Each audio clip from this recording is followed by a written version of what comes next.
Hey everyone, welcome back to the channel. In today's video, I'll show you how to change your profile picture in Microsoft Teams.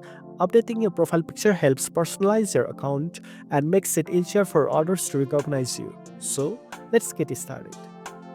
First of all, open Microsoft Teams on your computer and make sure you are logged into your account. In the top right corner of the Teams window, click on your profile icon. This will open a drop-down menu. Next, hover your cursor over your profile picture and you will see a camera icon appear. Click on it and the new window will pop up, allowing you to either upload a new photo from your computer or remove your current profile picture if you don't want one. After selecting a new profile picture, click Save to apply the changes. Your updated profile picture will now be visible in the Microsoft Teams. And that's it. Now you know how to change your profile picture in Microsoft Teams.